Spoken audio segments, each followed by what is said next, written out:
Hi everyone. So it's Daisy here from Rare Youth Revolution, and we've had a bit of technical difficulties, which is ironic. And Nazi and Georgia are struggling to get in. So we've got the lovely Jeff working on that now. But for the time being, it's going to be myself, Katie Baker, Katrina Brooks, and Katie Callahan having a chat. So we're here to discuss the topics that matter most to us as young people living with rare diseases and having grown up with rare disease or conditions. So I'll just introduce myself first. Some of you might know me from the Rare Youth Revolution, but my name's Daisy. I'm the youth editor, and I have a rare disease, cholesteatoma, which has affected my ears.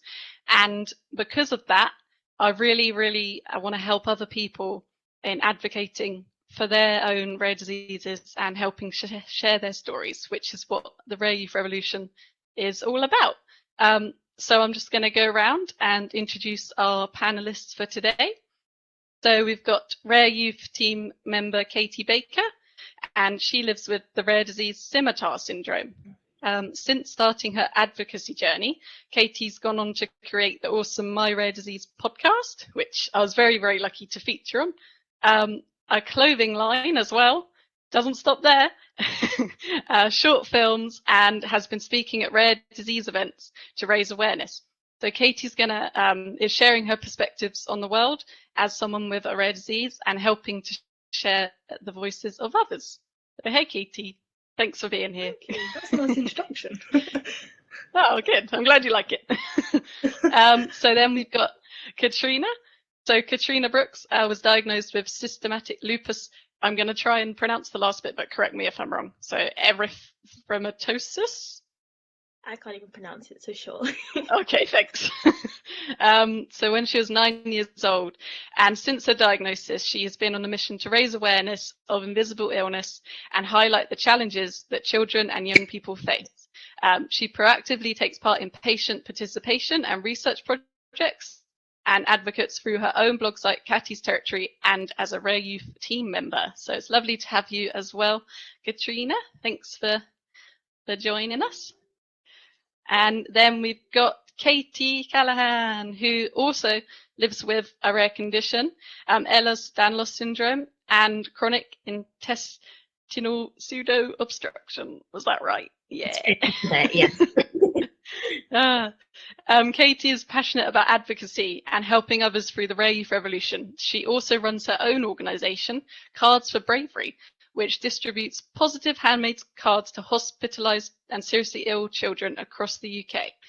This is something Katie came up with when she was only 13 years old during a lengthy hospital stay. So that's really incredible and lovely to have you here, Katie, as well. Yes, it's lovely to be here. Thank you. That's cool. Okay, so we're just going to go ahead and start off with our first topic, which is something that I think has affected probably most people throughout their lives, whether they've got a rare disease or not. So mental health and the challenges that accompany that. So I think as a young person living with rare disease, your mental health can be affected more than maybe if you didn't have one. And it kind of comes hand in hand, I think. And it's something that isn't really spoken about when you're having hospital appointments and doctor's appointments and seeing people for your disease. I think it's kind of put on the back burner a bit, and it's really good that we can talk about it in situations like this and talk about it with each other. Katie, I know that you're a real advocate for mental health. So my first question for us to go through is, has having a rare disease directly impacted your mental health? And how did that happen, and kind of when did it start, if it did? Yeah, so I was in my third year of uni, so 2018, and nothing had like drastically happened rare disease wise, but I don't think anything drastic does have to happen for you to, feel the toll of rare disease mentally or emotionally. Yeah. I do have a diagnosis of mental health condition now, and I think it was affected so much because a disease can affect so many different elements of your life. It's not just physical. I mean, at uni, obviously, it's like friendships, relationships, living independently, all those things. So yeah, starting my third year of uni, but I think when I look back at things now, when I was like younger at primary school, I think, oh, that situation happened because I was really anxious, for example. But obviously, when you're so much younger, you don't really put a label on it, do you? You just kind of think it's part of life. That's true. It's harder to work it out when you're younger, but I think definitely in your teens it probably starts coming out a bit more and manifesting as like anxiety or something. You can really put a label on it then, which is good for understanding it, I guess, in a way. So yeah, how have you felt like supported with your mental health so far, and as like having your rare disease and mental health existing alongside each other, have you felt like they've both been kind of managed or supported along the road, or how's that been for you? Well, for me, I knew the trigger 100% of me struggling was due to my rare disease, so I suppose that's the first step for trying to figure out like how your rare disease does affect you mentally. But I'm just trying to read my notes so I don't forget what I was trying to say. Me too. But yeah, I do feel supported now. Like I've got the knowledge of knowing how much rare disease can affect your mental health, and I know it sounds really cheesy, but like at the time, I didn't even think that anyone else felt like anxious or low due to their rare disease. I kind of thought, oh, everyone clearly just handles it a lot better than I do, because on with it. Yeah. I get that. I've heard absolutely no one else talk about this, but actually through like other people I've met, either they say, yeah, I 100% struggle sometimes too, or thank God you've said that, because I also felt like the only person. So I suppose like through research I've done or people I've met, I do feel supported now, but I still think there's like a massive gap, whether that's in hospital or at school. Say like teachers not really know the correlation between the two. I still think there's a massive gap in knowledge in handling a young person's mental health alongside their rare disease. Yeah, no, I understand that. I think especially because mine kind of affected me again later, and I think when I was at school, the rare disease, I didn't know I had it, so it wasn't a thing then. But then when I was like diagnosed just before I went to uni, and it all happened when I was doing my A levels, so end of secondary school, and I think the lack of because one is like, oh, I've got this diagnosis and this condition, that's like scary enough, and then you don't really know how you're going to feel about it because it's just kind of happened. You don't have like any time to process it because it's happening, and it's just kind of all happening at once. So I think, it's important maybe for there to be something in place when diagnosis is happening. For instance, I think I mentioned it before, but having something at the hospital that people can direct you to for your mental health. So earlier today I was at a hospital appointment and I was just looking around the waiting room, and there was nothing about kind of how deafness or sudden deafness or going, hearing loss would affect your mental health. There's nothing at all on the walls anyway. There might be some stuff like if you ask someone, but there's lots of stuff for lip reading groups and sign language teaching and stuff like that, but there was nothing directly that said, this could make you feel sad, basically. So here's a number to call, or here's a support group to join, here's people that are dealing with the same thing as a young person. There was nothing there. So I think it is a real big gap, and it would be really, really cool if that could be filled somehow, or maybe just even if people could ask a receptionist at a hospital and they could direct you to someone. It doesn't have to be spelled out, but wow, hello Georgia. Hi. Sorry Katie, I'll come back to that, but I just want to introduce Georgia, so everyone knows Georgia's here. So would you like to introduce yourself, Georgia, quickly? Are you, yeah. Yeah. Hi, I'm sorry, my computer wasn't working. That's okay. I'm Georgia. I've got Friedreich's ataxia. I was diagnosed when I was 15. I'm 24 now. I also have tonsillitis, so that's why I'm talking a bit strange. That's okay. You're not at all really clear, better than me. Thanks so much, and I'm really glad you're here. Any news on Nazi? Don't suppose you know from the other side if she's gonna. It's okay. We'll keep an eye out. We'll keep an eye out. Hopefully she can join us a bit later. But yeah, so I'm just catching up with Katie about mental health at the moment. So yeah, we were just talking about the lack of kind of resources and things at diagnosis immediately. And I think it's also a scary time if you're diagnosed before something big happens, like you mentioned uni, and that being kind of at the same time as that, I can relate a lot, because I think, again, it's kind of what you said about not linking the two together and not realizing that when you're younger that it's your mental health is affected by it. But I think I kind of had that at an older age as well, because just before everyone was going to uni and I sort of was like not, and I thought I want to take like a couple years, I don't want to go yet. And I've always been really bad at like staying away from home. When I was younger, I got really homesick, and then I think after the operations and the hearing stuff happened, it kind of made it really, really bad, and I just wanted to like stay at home and like be safe and close to people that I knew and friends. So I think having support before those big milestones as well, like uni, and having things put in place when you're there. Like, I don't know if you had anything or have anything now that kind of helps you through with uni, with your disease, like if there's, do you have anything?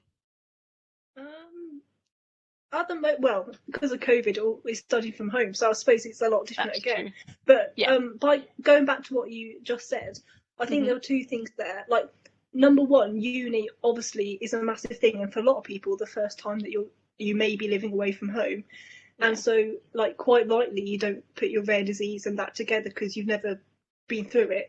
But then on that, with many rare diseases, especially like the ones that we haven't talked about, like there's not much information on them anyway, so how are you meant to understand what's going on when like there's so little information? Like, trying to understand it yourself is hard enough, let alone putting yourself in like quite challenging situations, really. That like it adds layers, and that just no wonder why so many people struggle, because it's just such a massive steps. It is. They are big steps, and I think I've told the story before of having to like get the lecturer to use a microphone and stuff like that, and just finding it really awkward and the process really awkward. And I'm really glad I did do it, because people turned around and said, oh, I couldn't hear her anyway and stuff like that. So it's good to definitely just do what you feel you need, I think, is the most important thing. And even if it's difficult at the time, to ask for what you need, just got to do it, because people will understand, and you might help other people out at the same time without knowing it. So yeah, so I think that leads us on to the next question of so what are your techniques for kind of dealing with mental health issues, and do you have any advice for others who are in a similar situation? Well, for me now, on medication, I have counselling sessions, and I really think counselling sessions, like, for me, they're really good, because I think it's part of the advice I'd give. Talking to someone outside of your immediate family or friend circle can be so beneficial for you, both to get different perspectives, but also, I mean, I know other people find it difficult to talk about their disease with family and friends, because again, that's just a big challenge within itself. So I'd give that advice, but also make sure there's a hobby, or like a self-care hobby or whatever that you enjoy, because again, it doesn't just distract you, but it can like makes you remember that, oh, my life isn't just illness, like there's something else. That's true. that I can that you can focus on. But also, the advice I would give is your mental health doesn't have to affect you if it's just like a bad pain day or like a bad health day. Like your mental health can be affected any time due to a rare disease. Like it can pop up at any time, so don't feel embarrassed to feel that way, even if like you feel okay, if that makes sense. Yeah, that does make sense. I think it's really important as well to, as you mentioned, like having bad days. And I think some days it's important to just accept that you feel like a bit rough. Not I'm like physically rough, but I mean mentally you feel like, oh, today, like I just can't, I don't want today. Like it's okay to just feel like that. And I think it's difficult to strike a balance because obviously advocating for your rare disease and yourself and mental health, it's a very positive thing and it's a very good way to spin it. But I think there's also value in accepting when you don't feel positive and just letting yourself have the bad days as well and not beating yourself up about it if you do feel like earlier I felt a bit like, oh, I don't want to have it's not like the end of the world, but I don't want to have another hearing test again, like for the millionth time. It's not a big deal, but in my head I just felt a bit like, this is boring, isn't it? So and I think sometimes instead of thinking, oh, I shouldn't be thinking this, I think it's just good to accept as well and kind of give yourself that time to feel a bit meh. But also I think therapy is definitely a really good suggestion. I grew up with my dad being a therapist, so that was like kind of our whole thing was about talking, and everyone, you know, talking is the best medicine. Doesn't matter like who you're talking to, but just if you can talk, it's great.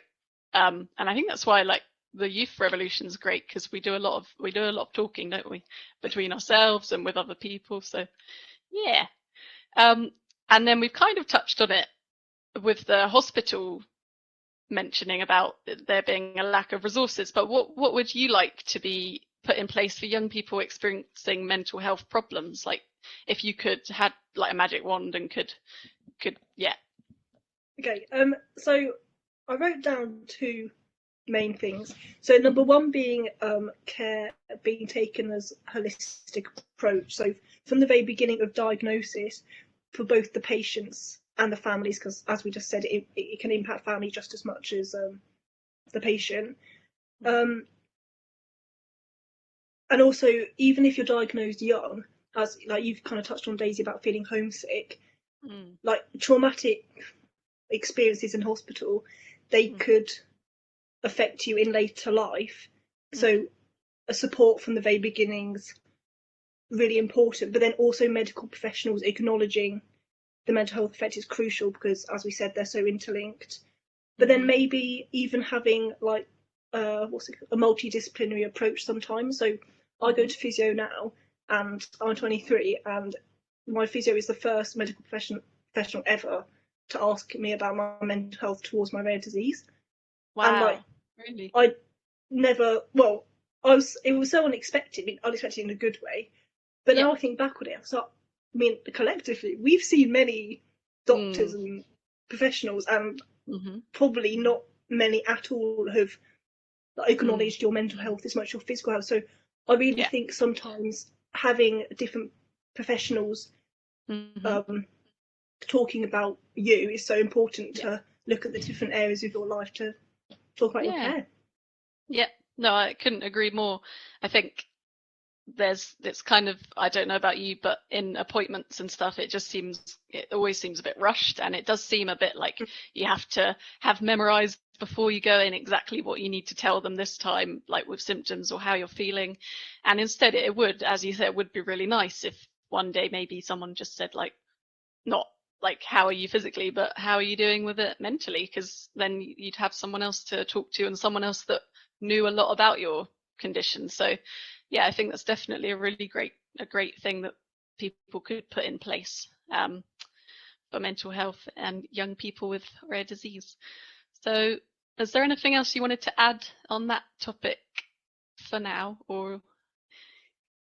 The only thing else I was going to mention was like the like acceptance around it.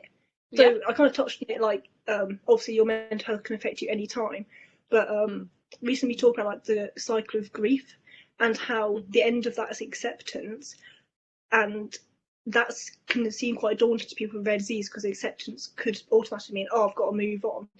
But actually, then every time you receive a bit of news, for example, Daisy, you go for like your hearing test today. Say you got some new, you'd have to like you have to reprocess every piece of thing and like keep accepting, and like thinking about that on your mental health, that's massive. So I even think like emotions like that's just so important to like acknowledge. And as you said, Daisy, if you're having a bad mental health day, that's okay.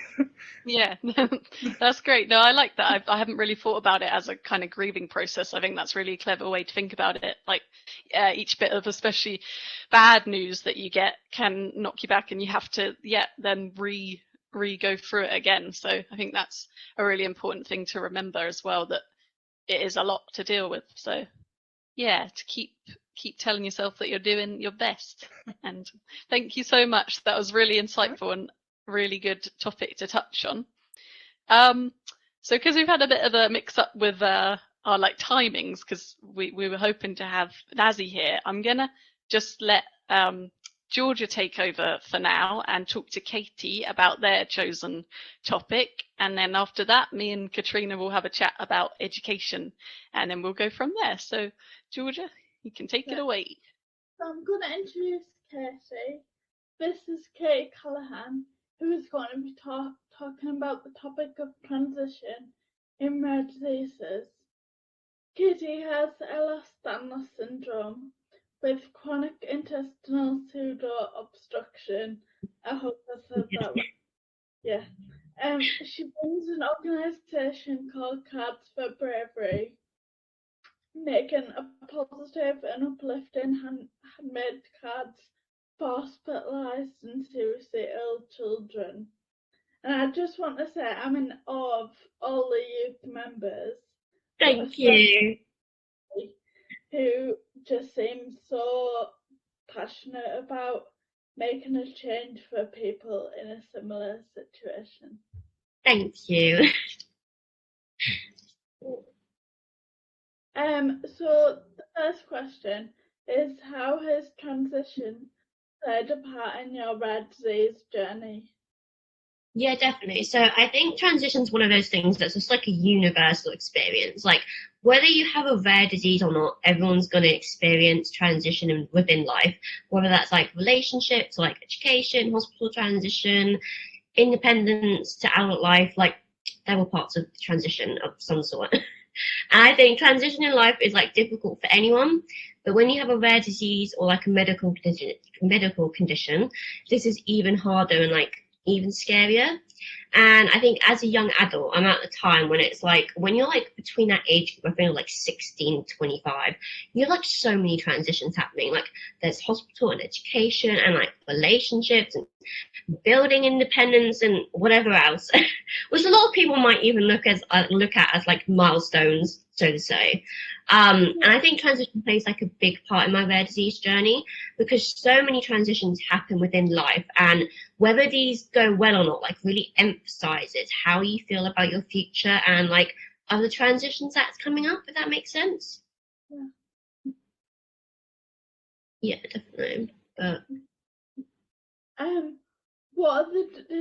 what are the differences in being treated as a younger person and the young adult that you are today?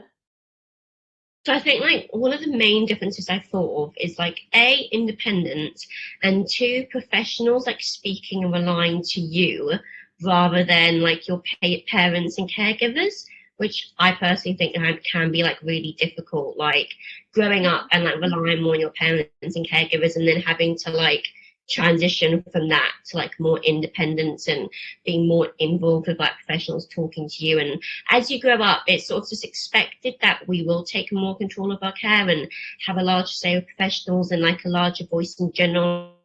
Like when you're younger in hospital, like doctors are more likely to talk to your parents rather than you.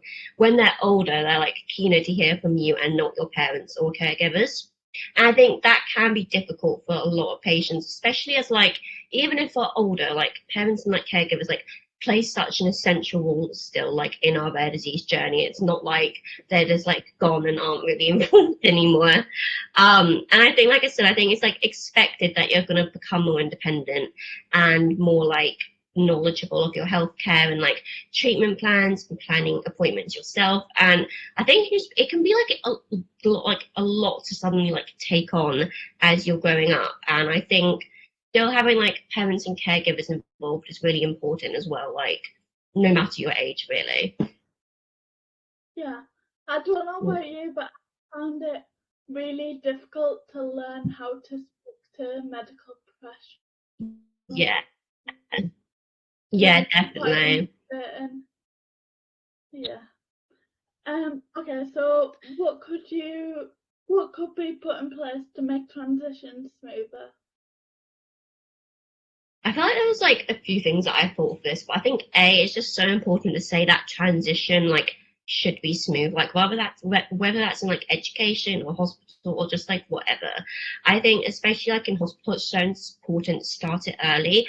Like if you are someone who's been diagnosed younger, obviously some patients aren't, but if you are diagnosed younger and you are sort of under hospitals and doctors at that age, I think like bringing it up as young as like 13, because like I feel like if we don't, you're just sort of expected, like everyone knows, like one day we're going to go to adults, but I think just having that conversation, like, oh, this will happen one day, and like it's okay, don't be too scared, we'll like build it in like slowly, rather than like suddenly like turning 16, 18 and being like, oh, here's this new environment, here you go, like and I think like along with that, just making sure it's really like patient-centered. I think just having successful communication between like pediatrics and adults team and like patient and family, and really successful communication with like whoever, whether that's in like education as well, like between teachers and like key like teachers and professionals and the students and family. And I think like personally my hospital transition basically failed because of communication. Like that was the main thing, because no one communicated and they were like arguing about what should happen and should I be in adults, should I be in peds, and it was a nightmare. And I think communication, a lot of doctors aren't brilliant at it. I think it's safe to say sometimes, but I think that's really important. And then also just things like meeting, like in hospital, meeting the new teams and like seeing the wards before you're actually transitioning, as well as like, I think going back to what Katie was saying, just mental health support for transition. Because I think when you're growing up and like you're going in like being more independent and going to like adult wards and this, that, the other, it can be like so isolating and scary. Like, I don't know about you, but like I feel like adult wards, like even like at 19, I've been in adults for 3 years, and even like still like adult wards, I'm just like, no, they're horrible, I don't like them. Type thing. I think it's just really vital to support patients without this experience, because I think so many people can struggle with like the new environment and gaining independence and all of that type of thing. And then I also think like resources for young people, I think especially in hospital, like even if you are on an adult ward, it's still so important to have education and activities and play specialists, especially, oh, not ETA, yay, sorry, but especially like, you know, it was still young adults, and I think especially as like visiting times are so limited, and we're also expected to suddenly be without like our parents on wards and in hospitals and stuff. And I think going back to that, I think this, despite being young adult, like we still need our parents, like still talk and acknowledge like our parents, like they've been there from the beginning. Like if we want them to be there, then like let them be there. Yeah, that's so true. What advice would you give to someone transitioning from childhood to adulthood within the healthcare settings? Yeah, so I think I have like 3 main points for this. I think A was like, don't be scared to speak up. We know ourselves best, and I think it's okay to speak up about how you're feeling about things and how they're going, whether they're like well or not. And I think that can be scary, like I said, especially as professionals want to hear more from you. But I think don't be scared to speak up, like tell them how you are feeling about things and whether you think it's going right or wrong from like your perspective. And then also following that, I think remembering that it is okay to feel scared or worried, like it is a big change, and don't be scared to tell someone how you're feeling or if you're not coping, like it's okay to take things at your pace. And then also, third of all, there's like nothing wrong with you and your parents like fighting for your rights and a smooth transition. Like, I think everyone has a right to that. And if it's not going well, there's nothing wrong with being like, look, this isn't going well. I think X, Y, Z should happen, or it hasn't gone well. I think those were the main three things that I thought of. Well, Sorry, say that again. anything else? I don't think so. I think those are like the main point. That's Okay. great.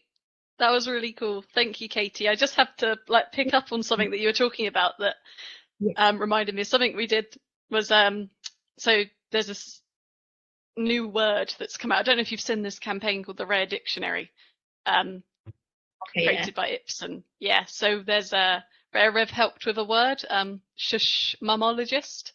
So so this was kind of an experience that I had when I was younger. My mum was in an appointment. My mum was trying to explain something that I couldn't explain because I always found it really difficult. I still find it hard now, and I wish that she had come with me now, but COVID and stuff, I mean, you know, and anyway, she probably shouldn't, but she was trying to explain something to my doctor, and we weren't even like, we'd only seen him a couple times, and he told her to shush, like outright, like shush mum.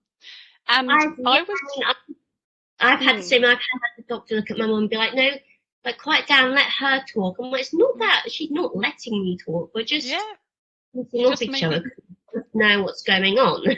Exactly. Maybe like I think people need to remember that if we wanted to talk, we would. Like, our parents aren't being like, you know, holding us, being like hostage, being like, you don't talk. Like, we would talk. It's just sometimes it is easier for them because they're not living it.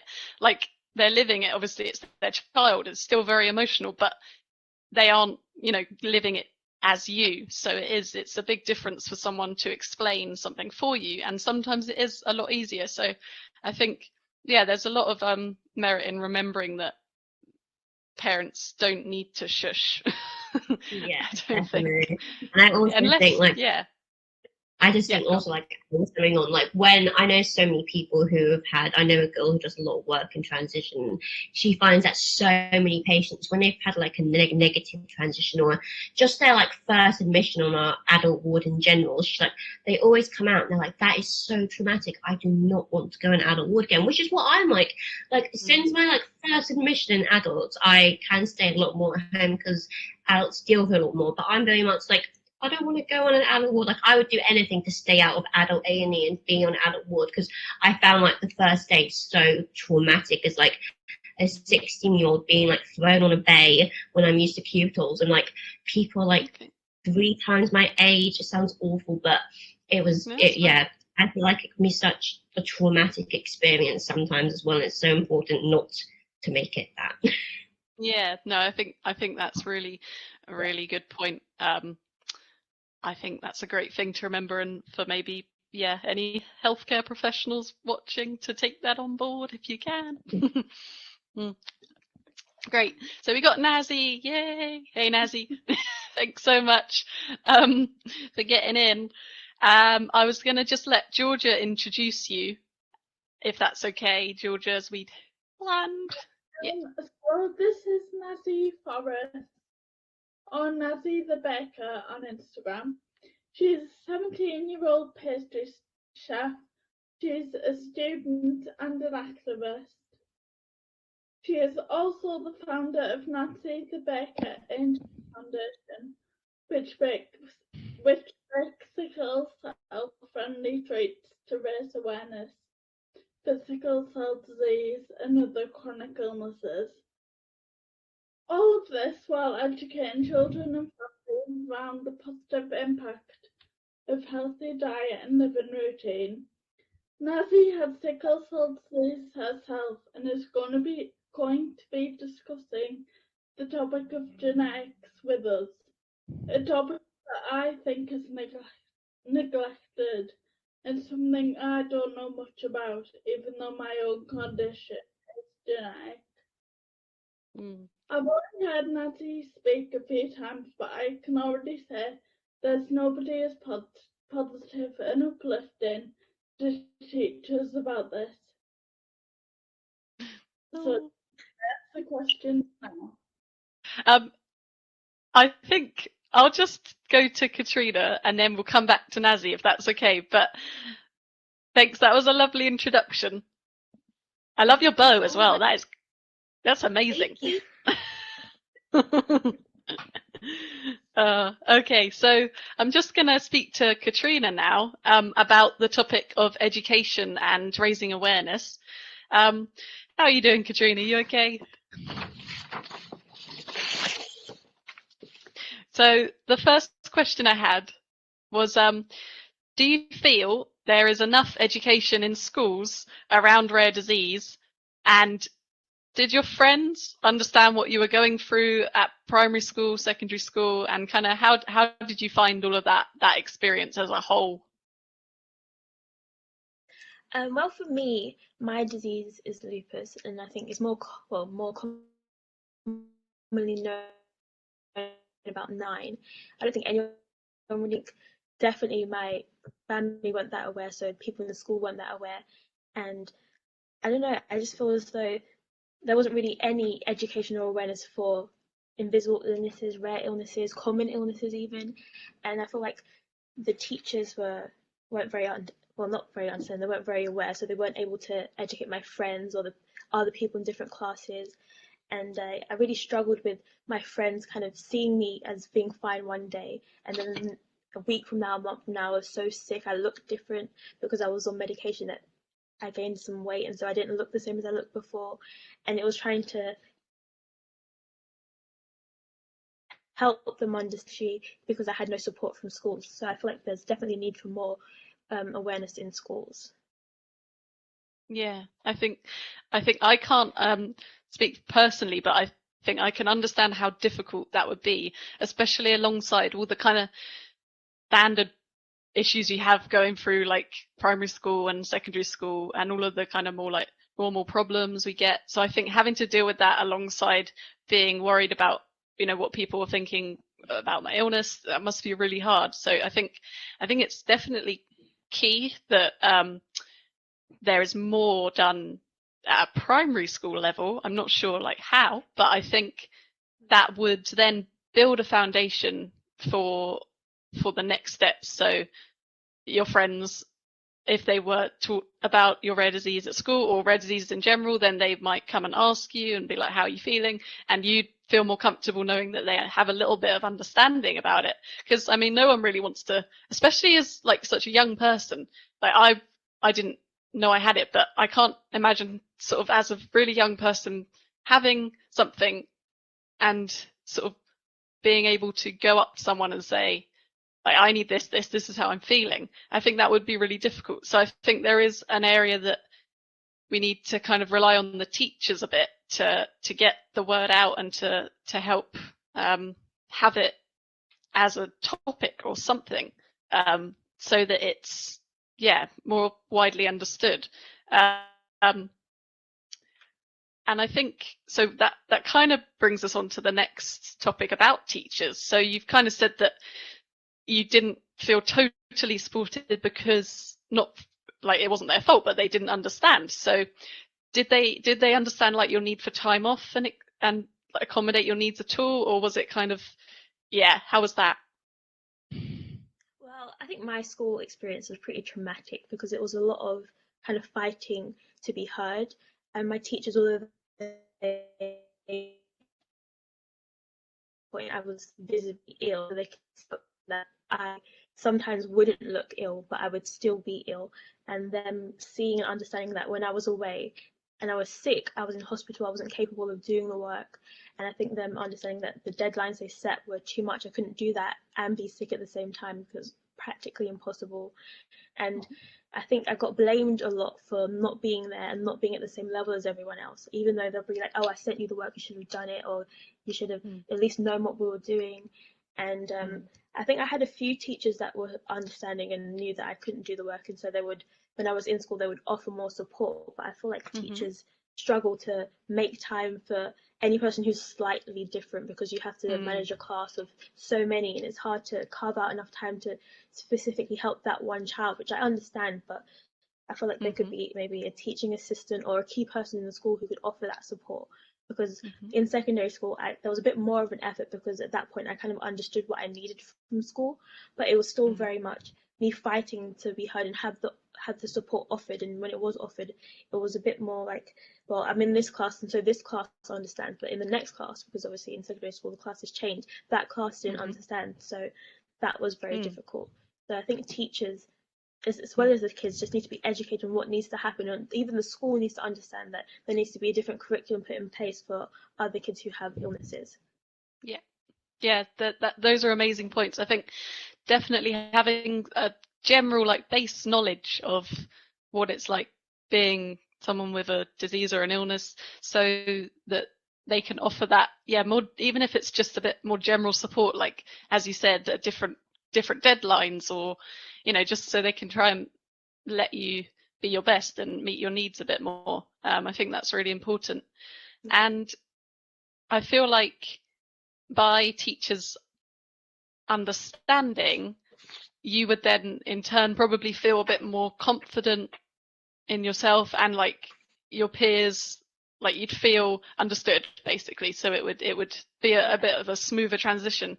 And I think it's attendance in general is like quite a big topic that we've touched on before in the youth team, and people really struggle with it because there is such a sort of taboo around having time off at school for illness. And I think a lot of people have felt like it's so unfair, the merit that is given to attendance. Like it is like, if you attend 100% attendance, like gold star. If you drop below 50 or whatever, like detention or exclusion, or there's such big sort of penalties and prizes that it's just not very fair. When obviously if it's something like, if you're being naughty and you're not going to school, fair enough, but if it's something out of your control, there needs to be a different kind of system in place, I think, to deal with attendance. Kind of like, I guess, what flexible working is. Now it's acceptable for people to speak up about their needs, and we have flexible hours, and you do what you can when you can. I think that needs to be kind of translated into education somehow, doesn't it? Yeah.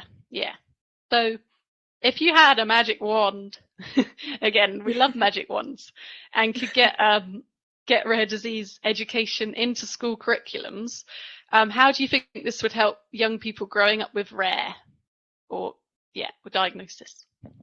Well, when I was in primary school, I think towards the end of primary school, so when I was about 11, someone from the Lupus UK charity came into my school and had like a little talk and gave out some leaflets, which, I mean, it was a bit too late at that point. It'd been many years of not understanding. But I think that was a great initiative into helping other people find out about rare illnesses and just illnesses in general. So I think maybe having a month where different people come in to talk about different rare illnesses or signs of different rare illnesses, or just maybe just like random lessons in school where you kind of talk about different illnesses that you could possibly have, or I don't know. I think just casual things that we just build into everyday learning, so it's not so bizarre and so weird, and trying to normalize being different and having illnesses. And I think I just want to help schools promote accepting that you have an illness, whether it's physical or mental. We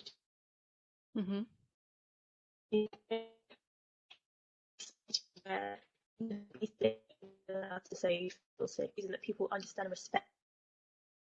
School, if I had a school where people understood and I was allowed to be sick, and all my friends kind of understood and knew, okay, well, she has a rare disease, maybe, and understanding that that's okay, and I don't have to feel bad about that, and teachers could see that I was sick and say, okay, well, she can't do that, that's fine, we don't need to punish her or with everybody else.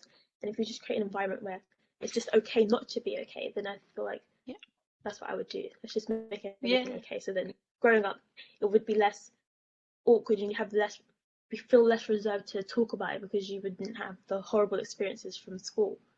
Mm-hmm. So yeah, that's what That's I would do. such a good point, because that is kind of where you get, you know, a lot of character building comes from school and growing up and going through those experiences. And like, I still remember stuff that happened at primary school that like traumatized me, and like now it makes me cringe. Like, Yeah, so I think me too. it's really important that people know that's a really like vital time, because you're kind of like a sponge and you're taking in everything. So Yeah. if you feel like your illness is being seen as a negative thing, you're going to grow up thinking that. So I think, yeah, definitely so important. And I think also, just before we move on to the next question, I think for like diagnosis as well, because as you said, the charity came in and it was a bit late for you, but that could have helped, you know, other kids get diagnosed early, like they might have spotted symptoms in them. So I think it is so important that, yeah, there's something that goes in. And, you know, we have like, I think we used to have like bake sales and stuff for maybe like cancer and stuff like that. I think even if, as you said, like once a month or something, they changed it and had it for invisible illnesses or rare disease. Yeah, it doesn't have to be specific, but it could be in general, like we have the rare disease day, it could be a rare disease bake sale. So I think thinking outside the box of it with that is really important. And then it might just, you know, it might save someone's hearing, it might save someone's life if they know that there's a disease out there, you know, that they didn't know existed before. So it's very important. So that leads me on to the next kind of topic about raising awareness. So how do you feel you can best raise awareness for rare disease as a young person, like today, now? Well, I think that more now than ever with COVID and everyone being stuck inside, I think social media is a great place. I think some people do use social media as escapism, but it's such a easy way to get to so many people, and I feel like Rare do such a good job at that, of creating things that are easy for people to access. And I think just trying to make rare illness and awareness more common, and just not so much of a, oh look, that's different, I've never seen that before, or that's something I should read, where it should just be every day you see someone talking about something they have, which just makes it feel more comfortable to talk about. So I think just small things that can be done every now and again by literally anybody, just sharing their thoughts and opinions and their experiences, could really help raise awareness for everything, really.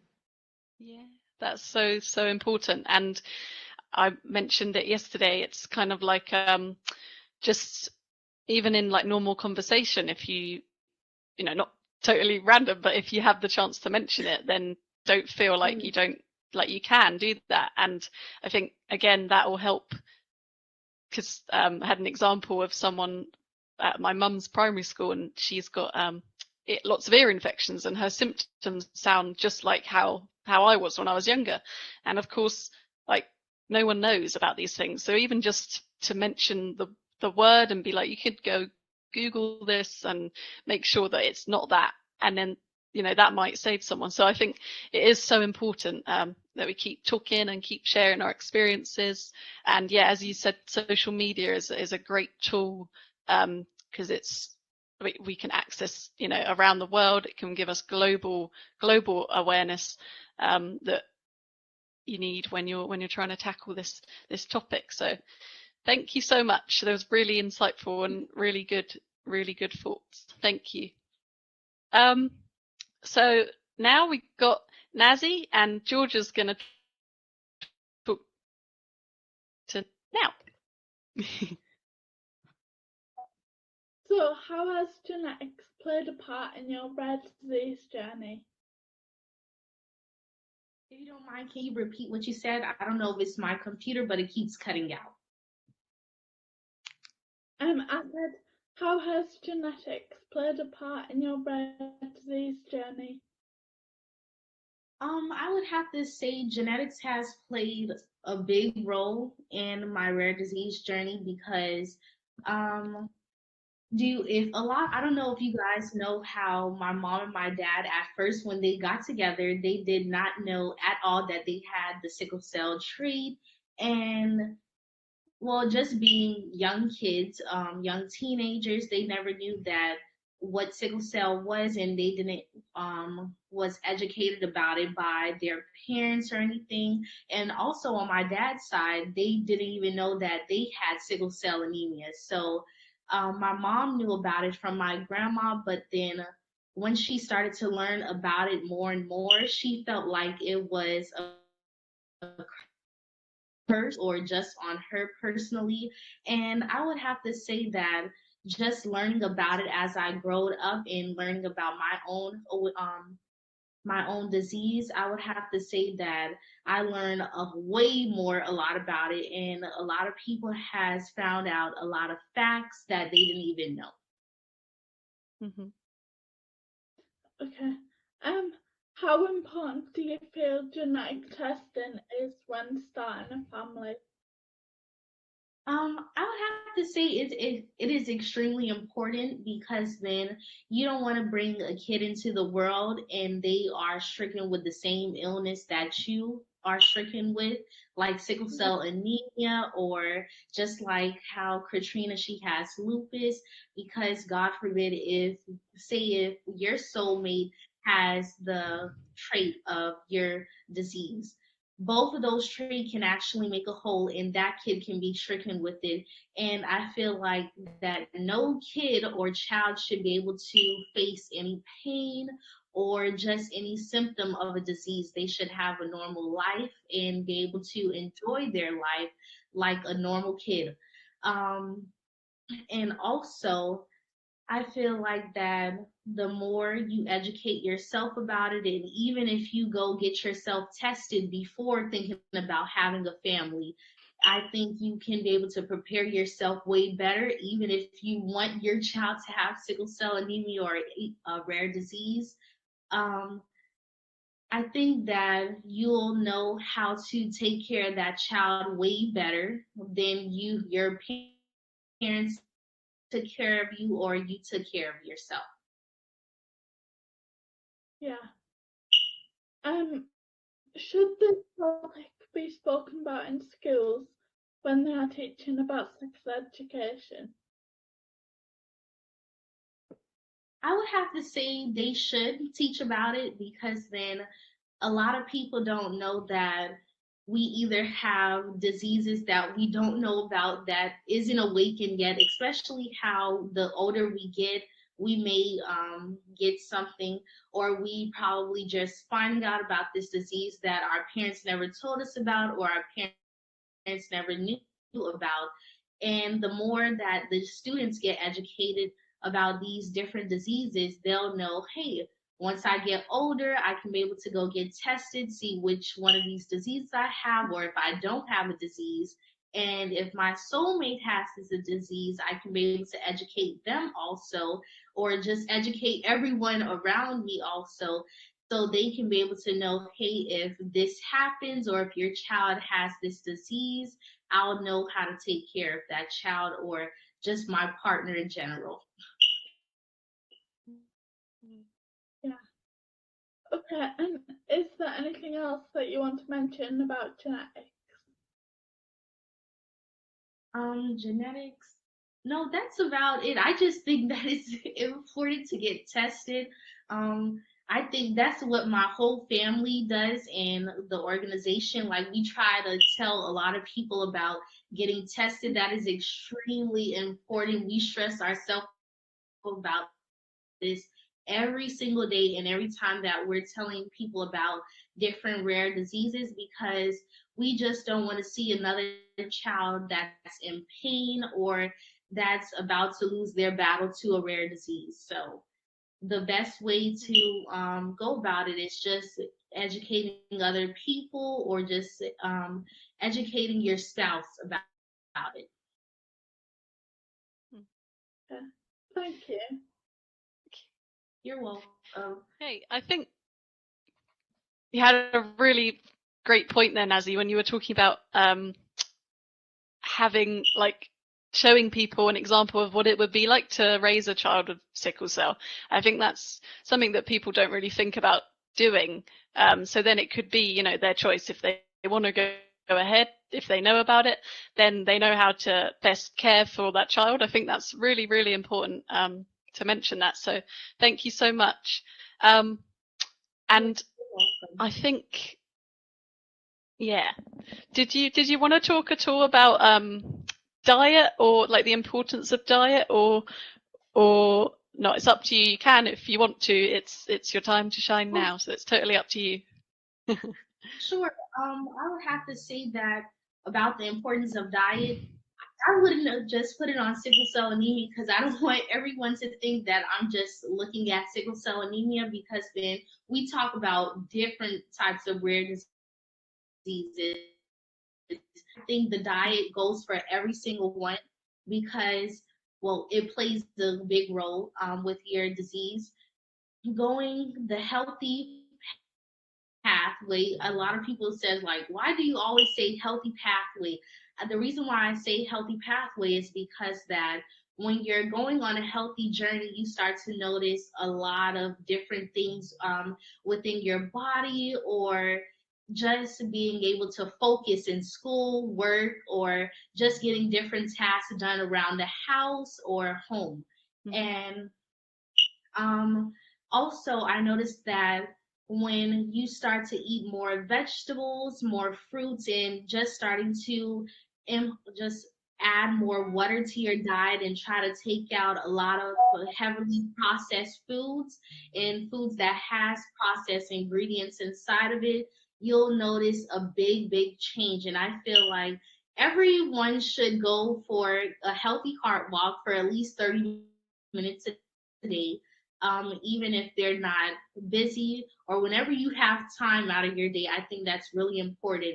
And just taking the time out to actually care about your health, I think that's really important, to educate your family, your friends, because then the healthier way is the best way. And you'll also add way more years on for you to be able to live. And who wants to pass away early? I know I don't want to pass away early. So I think that's the best way for you to be able to go. Yeah. No, I think that's so good, and it's so true. Something came to mind there when I was having some tests done, and one day I had to drink like a lot of water before they could do this test, and I felt so good like that day, for the rest of the day, having drunk like, I can't remember how many liters, but it was a lot of water.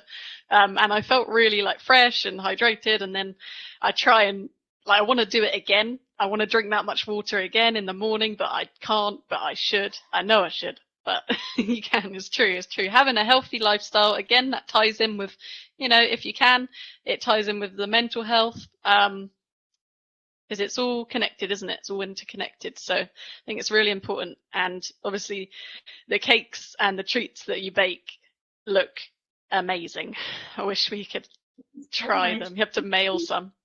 And I think when people hear organic or just eating healthy in general, they get extremely scared. They're like, oh no, healthy is oats and all of these. No, you can make it a delicious way, but you can just make sure that you're basically making everything home safe. For example, you guys may have different restaurants in the UK, and you may see a cheeseburger that you really love, or french fries that you're in love with. You can basically take those little ingredients, or anything that you notice that you taste inside of that, you can basically go home and make it yourself with sweet potato fries or ground turkey, but you can do it a healthier way. I feel like that it doesn't really stop you from eating anything that you're having on a daily basis, but you don't have to have it every single day, and you don't have to have it the processed way. So that's about it. Even when you were talking about drinking water, I feel like personally, I cannot drink a lot of water all at once. I know that my mom, she loves drinking a whole gallon of water. I cannot drink a whole gallon of water in one day. It takes me about 2 days just to drink a whole bottle of water. So I try to let a lot of people know not to go water overload, because then you can hurt yourself by drinking way too much water all in one day. anything of too much is like it's way way too much for yourself. But I would have to say that water is good for you, but just don't overdo it. Yeah, not so much that it's bad. Everything in moderation is something that Pamela said yesterday on our Insta Live. She said everything is good in moderation, and I really like that. I think that that can be applied to most things in life, especially donuts. Cool. That's really nice. Thank you, Nazi and Georgia. So before we go on to our final kind of topic, I just want to mention that we will be taking questions once we've finished our topic. So if you, audience, have any questions, then you can put them in the chat, I think. Sorry, I didn't mention that at the beginning because we were all a bit flustered, but there you go. So the next thing we were going to talk about, kind of as a group, and also Georgia's sort of specialist subject, is role models. And I think Katie Baker had a few questions that she wanted to kind of bring up. So there you go, Katie. Thank you. I don't know if it's my internet, but sorry if it drops out. I don't really know what's going on, but bear with me. Okay. We will. Yes, my first question is, why do you feel so passionate about raising awareness of the topic of around role models?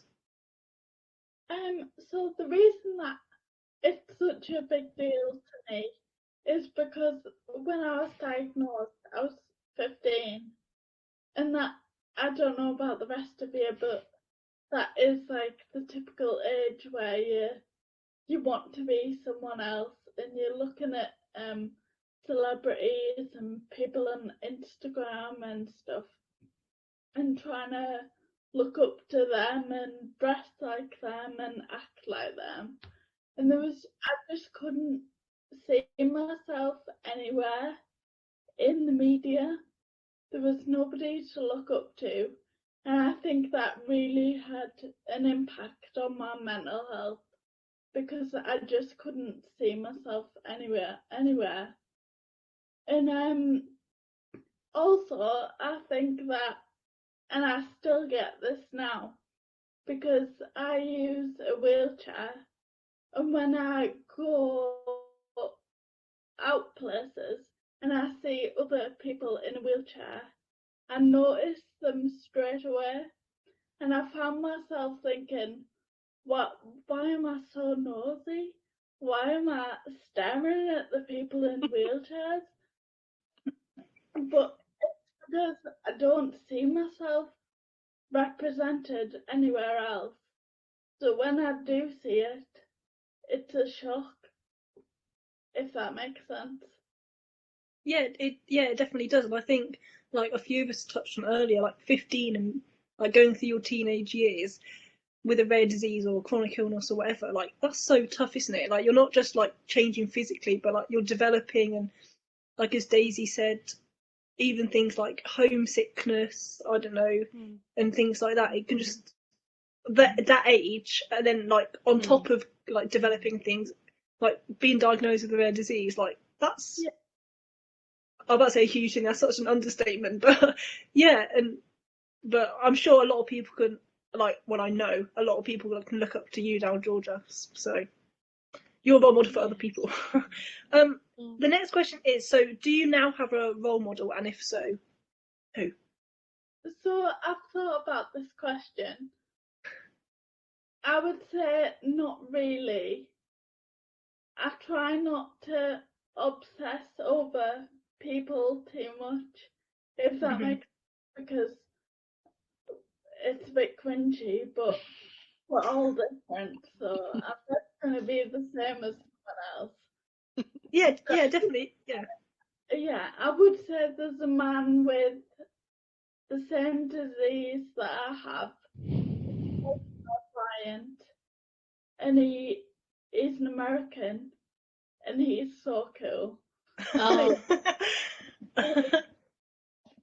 That's the one who wrote the book, right? Yeah. Yeah. Right. Cool. Yeah. Oh, that's nice. Things I'm sure, just like knowing his name, and you said like he wrote a book, I'm sure like going from probably knowing no one else with your condition and like having to adapt, and then finding someone with the same condition. Like, I'm sure that was such a big thing for you, like with your rare disease and mentally. Like again, it kind of like shows the interlink between all of the topics. That's definitely been it's been a good thing in my life. Yeah. So the last question is, what changes in terms of role models would you like to see with for those with rare disease? I would just say more role models, especially in the media. In particular, films about disabled people that are played by disabled people. Mm-hmm. That's a thing, because the amount of films that exist that are just using the storyline of disability but are not actually helping any disabled people. Yeah, it's annoying. So yeah, but just more people to look up to and to make it more normal. Mm-hmm.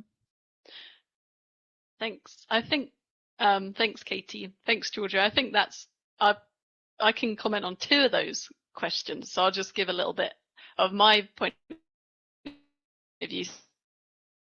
So she's not a role model, but it's someone that I kind of saw, and as you said, Georgia, like about seeing yourself somewhere else, someone you can like relate to. I found this girl on Instagram, or my friend showed me her. I don't know if she showed me her for the reason, but anyway, she's like quite Instagram like famous, and her name's Chessie King. I'm sure she won't mind me saying that because she's mega famous, so probably good for her views anyway. But she did like a tiny post about her. So I followed her before, and then one day I saw that she did this post about her hearing aid, and I had no idea that she wore hearing aid. Like the whole time I followed her, and I just was like, wow, it really took me back that she did, just because I was like, I didn't think other people like my age, it's not like really common. So it was really amazing to see her as like a young woman doing her thing, and then also, oh look, she has the same disability as me. So that was really like, I don't like using the word, but it was inspiring. It was inspiring, and then it actually inspired me to then share my story. And I would never have done it before, but I literally wrote in my notes on my iPhone, I just wrote down what had happened to me, and I'd never done it before. I'd never even I wasn't into patient advocacy. I didn't even think about my mindset was just to ignore it. It was really unhealthy, and I just wanted to ignore my ears and ignore the problem until it became too big that I couldn't ignore it. So I think it was so good to just even write down how I was feeling about it and what happened to me just in note form, and then had the work experience with Rare Rev, and from that note in my phone I showed it to Nicola, and she said, oh, you can turn that into an article. And then that was the first time I actually properly shared my story and really kind of Rare Rev to publish it way back when. And so I think just having her and seeing her just write a paragraph about her own journey with being deaf or having hearing aids really inspired me to go on. So I think it's really important to see people that are, on a platform or not on a platform doing and living with the same thing as you. I think that's super important. And then I was just going to comment on the people being played in films, because I watched The Fundamentals of Caring the other day, and that's a cool film, but all the way through I was thinking he's not got muscular, because he had muscular dystrophy, didn't he? Yeah. And I was thinking, I know that guy, he doesn't have it. And it was annoying me the whole way through. So I think it's such a good point that they should try and find people that wanna, if they can, act and wanna do that, represent it, then they should be first choice. Not, I know it's difficult because you need actors, but there is definitely room there. I don't know if anyone else had anything they wanted to comment on that topic of role models. Katie, yeah. I'd say, yeah, I think it's following what Georgia said, and I think about the media. I think there's some things that are so harmful, and also like some things are getting better. Like Daisy's saying, there's a girl I follow on Instagram called Sophie Butler, and she's paraplegic. But you know, I think she's like awesome with what she does. She was recently the first disabled woman to be on a Cosmopolitan cover, which I just thought was really cool. She's in a wheelchair. But I think, like Daisy said, I think some things are really harmful. I think like the most common thing was Sia's moving music, which is obviously about an autistic girl and wasn't played with someone who had autism, or films like Me Before You, which was such a harmful story as well, like the actual just story they were telling people with a disability, and then it's not even be like played by a disabled person, or for the author to have, you know, asked anyone about that to begin with. And even like such like popular TV shows like Glee, I don't know, Superstore, that's coming on Netflix, they have a wheelchair user who isn't played. And I think it's that, like I said, I think there's some like really good things out there, and then some which are just more harmful than anything else. Yeah, I get that. I think you guys might have seen it, but Sex Education on Netflix, that's good, because the boy in that, I think he does have a disability. So I think there are people that are trying to represent it, but it's definitely an area for improvement, I think, if they can, for sure. So does anyone else have any role model related things they wanted to say before we open up for some Q&A? I'm not sure if this is anything dealing with role models, but I feel like I don't want to say I'm not being biased or anything, or like being on anyone's side, but I feel like that some celebrities should be able to accept the fact that some people have rare diseases, and they should also stand up for that. And also, if they know that one of their fans have rare disease, they should be able to say, hey, this person has a rare disease, or just be able to bring awareness about that, because I noticed that a few celebrities have been extremely rude and just ignored the fact that their fans have rare diseases, and I thought that it was extremely, I would have to say, nasty in my point of view. And that's one thing that I love to do when I don't really see myself as a celebrity, because then I'm not even that big right now. You are. Soon. When I get to that point, I love every single one. So I feel like that when you find someone that has that rare disease or just a chronic illness, just be compassionate about it and be nice towards that person. I don't care. You shouldn't be fake at all. And no one should be rude towards that person that has a chronic illness. That's so important. So important. Yeah, people that have a platform, they should use it for positive way. And definitely, I think you're going to be so good at that because you're already amazing at it now. And I think everyone can agree that you're just so warm and lovely. So I think keep doing what you're doing. You're doing so good. Thank you so much. That's okay. Okay, so we've got some questions. So I think I'm going to just read the first one out. So how do your siblings cope with your rare disease? Does it impact them? Thank you. And that's from Rafe. So I don't know if anyone wants to jump on that, if they've got siblings that they can talk about. Yeah, should we go for Katie first and then Nazi? Yeah. I spoke to my sister on my podcast about this question, really. So my sister's only a year younger than me, and I think during COVID especially, we've got a lot, well, close anyway, but like got a lot closer around my rare disease. She's very, I don't know, quite protective, but then also like stood up for me quite a lot. For example, I went to hospital once, and my a top cardiologist was looking at Wikipedia of my condition, which we didn't think was a reliable source of information. Anyway, Lucy, being Lucy, quite loud, she just walked in and said, "What?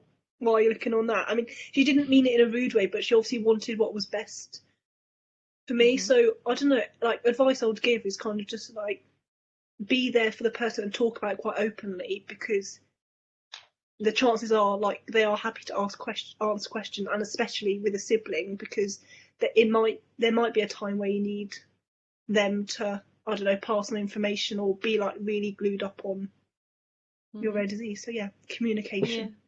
Communication's key. That's brilliant. Nazi, what were you going to say about the siblings question? I would have to say, well, personally, none of us really have problems with our sickle cell anemia, but I would have to, I think it's Shakara. Yes, Shakara, our oldest sister.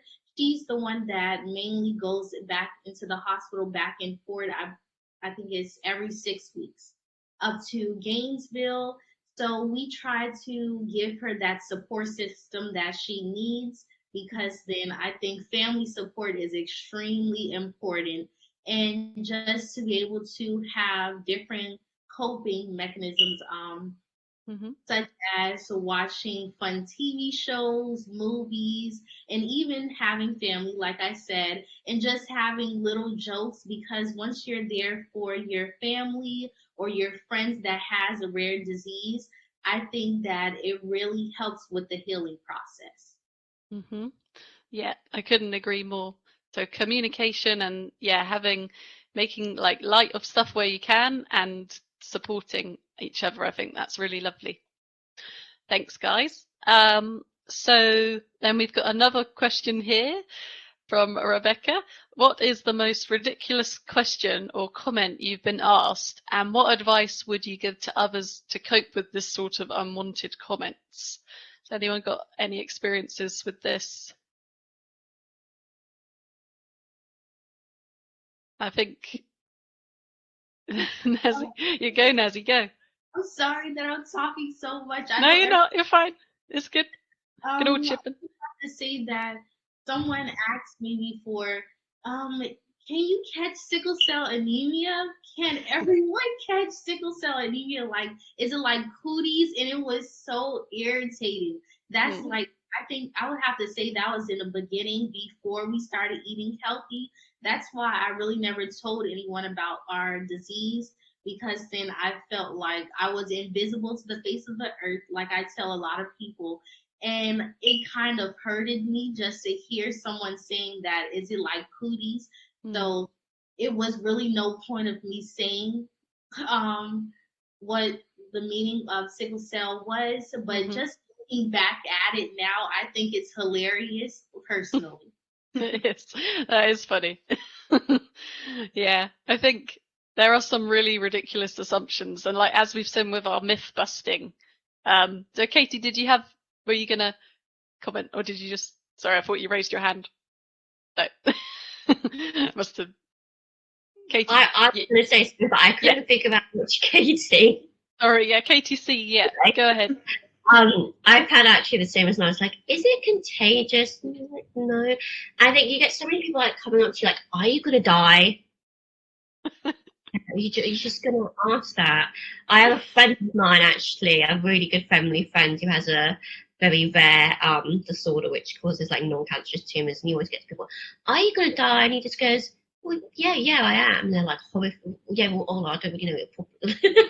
But I think like one of the things I've had before when I first got diagnosed was like, oh yeah, like my boyfriend's sister's cousin has that disorder, and I was looking at them thinking that like they're this other like 12, 13-year-old kid. I'm thinking, oh okay, do they? I was like, yeah.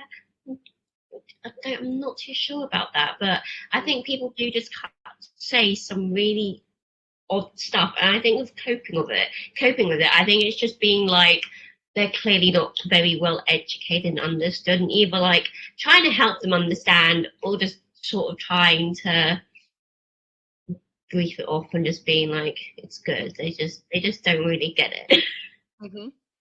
Yeah, I think that's great, knowing that sometimes it's not their fault, like obviously unless they're being intentionally mean, but sometimes it's just a lack of education around the subject. And I think lots of people jump to conclusions with that kind of thing. I had someone say, like, doesn't it get like sad, like working in like rare disease, isn't it really sad? And I was like, no, like it's not sad. It's, I don't know what they like imagine it to be like, but like I've had more fun than I've had with other people.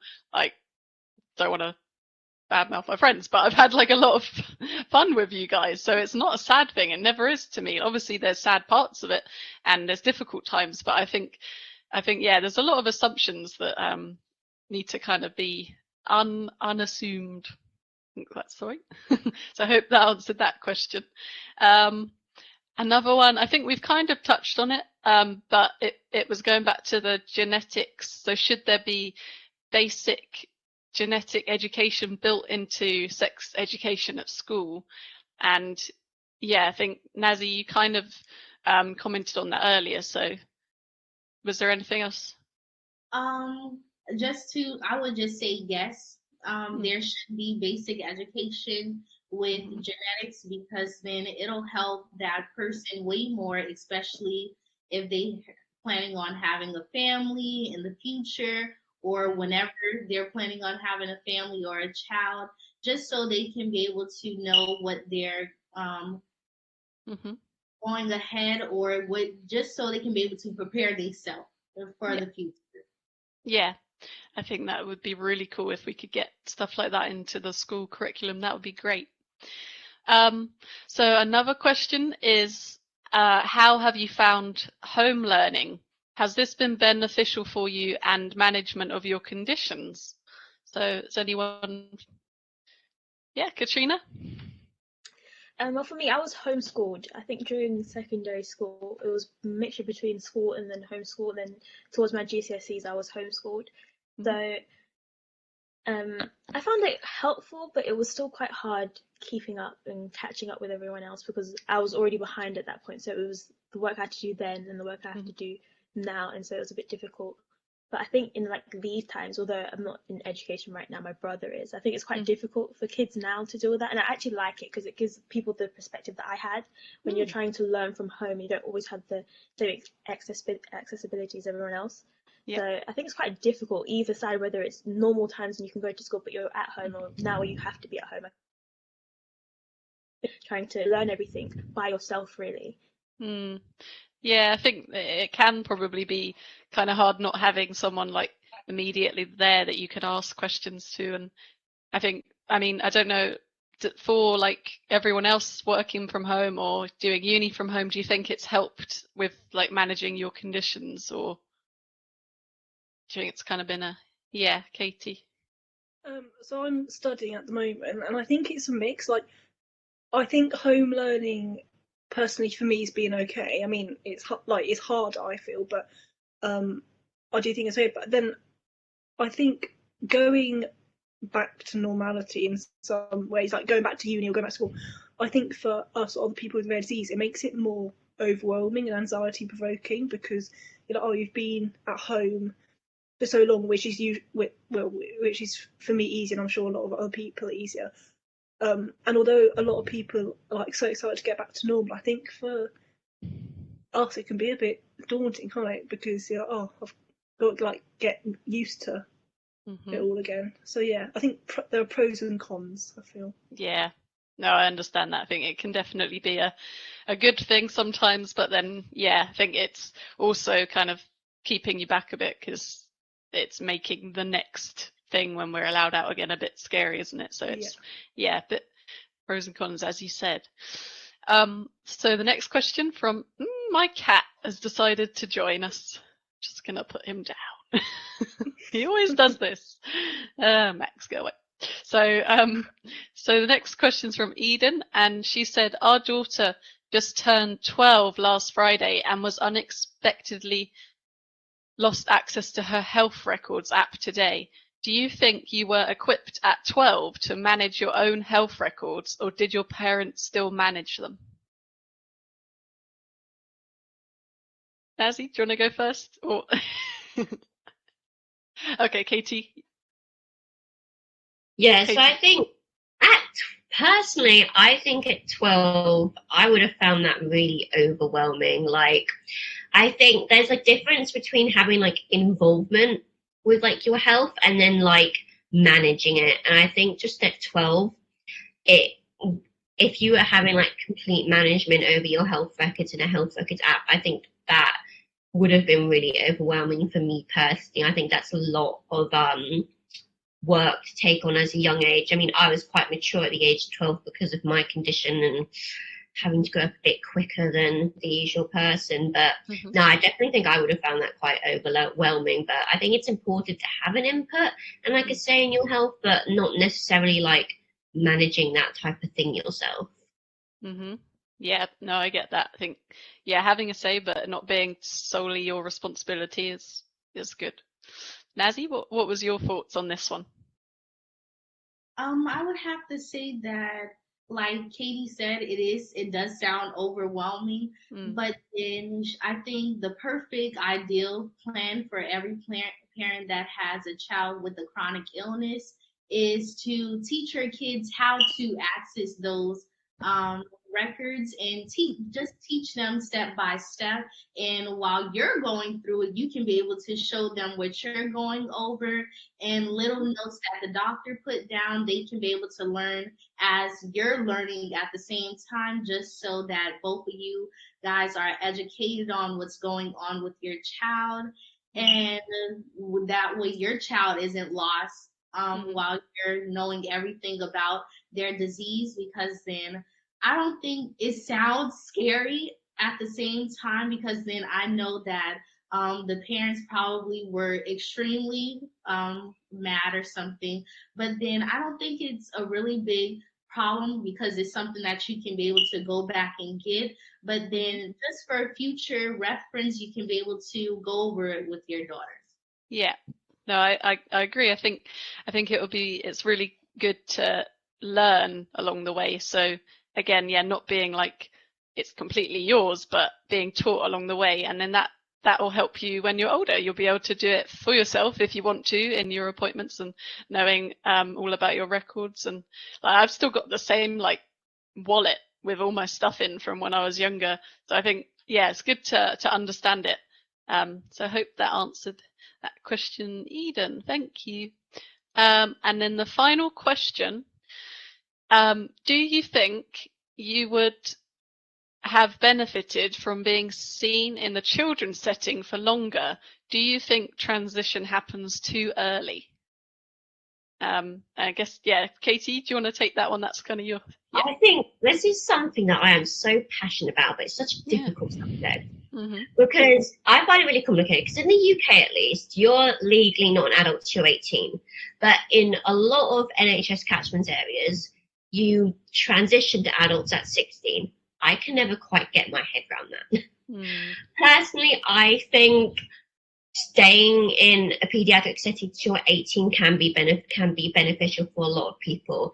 But then there's the flip side, where also there might be some 16-year-olds who do feel ready to go to adults and don't necessarily want to be surrounded by like younger children anymore, would rather be in that setting. So I think personally, I definitely would have benefited from staying in children's a little bit longer. And I think in some scenarios, it does happen early. I do think that it probably should be more around the age of 18. Also for the fact that if you're on an adult ward, you suddenly don't get educational input, whilst you are still in an education till you're 18, at least in the UK, which I never quite understand either. I think it's one of those things that I personally have talked about with a lot of people, the transition nurse at my hospital and stuff, and he was like, that's such like a difficult question that a lot of people say, yeah, it should be 18, but then some people go, yes, but in some areas it can be difficult, because obviously then you can have like pregnancies on wards and this, that, the other, and then that can be difficult to have with children around. And I think it's a really difficult question, but personally, yes, and I think some people definitely would. And I always think like the ideal answer for that is to have an adolescent type of ward or output, which I think the main place that has that in the UK is UCLH, who I am under now, and what they do is fantastic, because they have a ward for 13 to 18-year-olds, and then they have 19 to 25, and you're never on a proper adult ward till you're 25 years old, which I think is really good. But I think personally, yes, I would have benefited. And I think with some people it does happen too early, but it's like so dependent on like the person and scenario and everything. So yeah, I think it comes down to, I guess, your own personal experience, but that's really valuable. Thank you. I think it would be so cool if we could, have like a middle ward, because I mean, we are like middle, we're not like, not we, but you can be a child, then you're a teenager, young adult, then you're an adult. So it isn't like you're a child, then you're an adult. It's not like that in any other aspect of life. So why should it be like that in hospitals and in something that's so like important? I think it's even like having like even like a bay on the ward, which is just for that age group. It's little things like that that I think can really help sometimes. Yeah, I agree.